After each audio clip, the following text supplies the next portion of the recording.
All right, Leviticus. Leviticus chapter 18, of course, is the first one.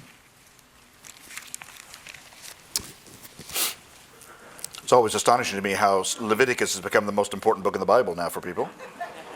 And of course, nobody read Leviticus at all for hundreds of years. Here we are. Leviticus 18, verse 22. Well, let's back up to verse 19.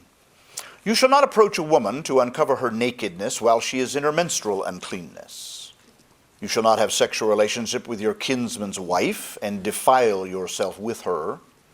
You shall not give any of your offspring to sacrifice them to Molech, and so profane the name of your God. I am the Lord. You shall not lie with a male as with a woman. It is an abomination. You shall not have sexual relations with any animal and defile yourself with it, nor shall any woman give herself to an animal to have sexual relationship with it. It's perversion. Well, that's the passage that's always quoted, of course. You shall not lie with a male as with a woman. It is an abomination. Now, keep that in mind. Look at chapter 19, verse 2. Here is the kind of overarching normative rule for all of the Levitical code, and we'll talk about that in a minute. Speak to all the congregation of the people of Israel and say to them, you shall be holy, for I, the Lord your God, am holy. The Hebrew word there is kadosh, holy. It means pretty much what Middle English means about sacred or other. It means be different, be separate from those around you, because I, the Lord your God, am separate. I am unique, alone, powerful, normative. All of those sorts of things are involved in that word, I would say. Now, look at one more passage, chapter 20, verse 13, the other one that's often quoted. Back up to verse 10. If a man commits adultery with the wife of his neighbor, both the adulterer and the adulteress shall be put to death. Oh dear, that's kind of a problem, isn't it? Holy cow. Have a lot more capital punishment, I guess, wouldn't we? The man who lies with his father's wife has uncovered his father's nakedness. Both of them shall be put to death. Their blood's upon them. If a man lies with his daughter-in-law, both of them shall be put to death. And they've committed perversion. Their blood is on them. If a man lies with a male as with a woman, both of them have committed an abomination. They shall be put to death. Their blood's upon them. Now, you notice the word that's used here, abomination, toeva in Hebrew. It comes from a word meaning pure. It's ritually pure. The Levitical code is based on normative behaviors. What is normative? For example, if I am to eat certain foods, as Leviticus will tell me, chapter 11, 12, and 13, also Deuteronomy, says, why do I not eat shrimp, crabs, and oysters, all that stuff you love down here in Houston? Why don't I eat that stuff? And I can eat, however, things that swim in the sea and have fins and gills. They look like that, as opposed to those things that go backwards on the bottom of the ocean. You know, why can't I do that? The answer of the Levitical code is because one is normative. That's normative. That ain't. Now you might ask yourself, who decided that? I don't think it's a question. Mary Douglas, a wonderful anthropologist some years ago, wrote a book called Purity and Danger, where she argued exactly, it's not a question of getting bad food. I mean, it's granted, if you don't keep your seafood well, it's going to spoil and you're going to get nasty diseases. I know that. But that wasn't the question. The question was not that. It was a question of normalcy. What was normal? And the Levitical code develops a series of normative behaviors by which all other behaviors are judged. A very high bar, they claimed, about certain behaviors. So all those things, you can read the Levitical code straight through, and you will see all kinds of behaviors that are described as normative. This is normative, this is not. Now notice how both of those verses I quoted to you, the big ones that are mentioned about men with men, Leviticus 18, 22, 23, and 20:13, they say, if you lie with a man as with a woman, like you do with a woman, it says. Okay? Now that's of some significance, I think. The question here is normalcy, the question is separation, the question is no mixing. That is to say, that the ancients realized that they understood that men and women fit together sexually. I mean, they're not fools, they knew that.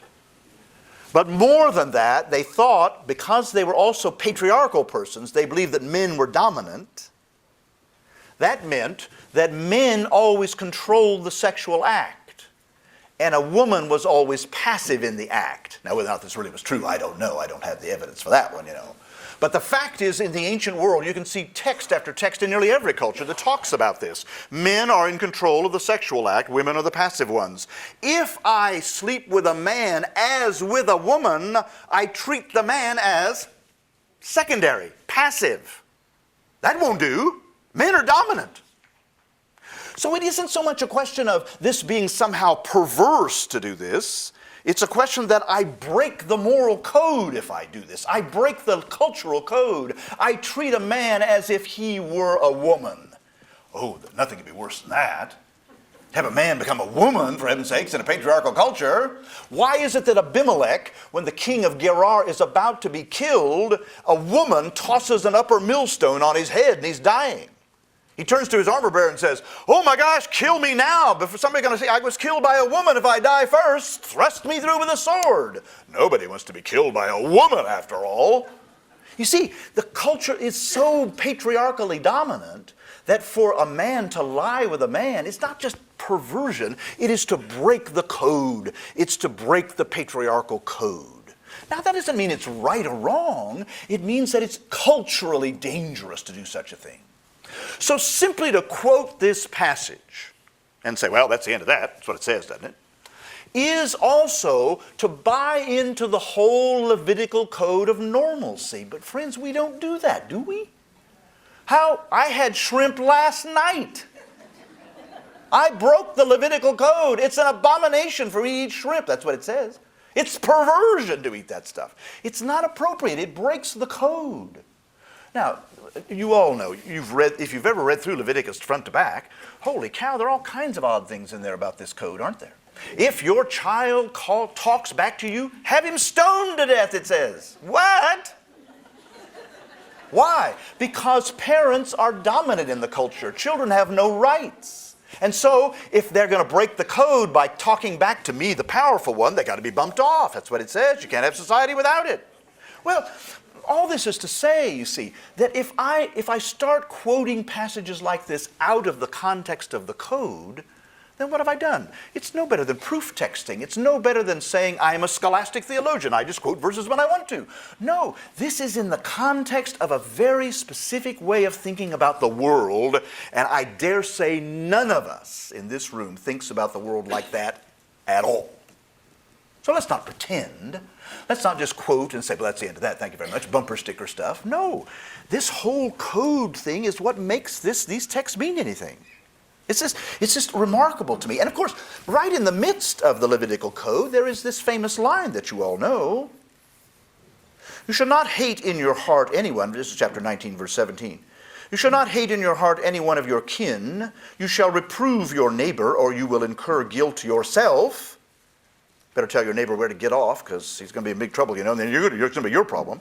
You shall not take vengeance or bear a grudge against any of your people, but you shall love your neighbor as yourself. Ooh, where'd that come from? Right in the middle of the Levitical code. Isn't that something? Jesus picks up on that one, as you know. What's the greatest commandment? Love the Lord your God with all your heart, soul, strength, and your neighbor as yourself. They're both the same, he says. They're the same. Now, all that's to say that this code, it seems to me, it's in its own self rather complex.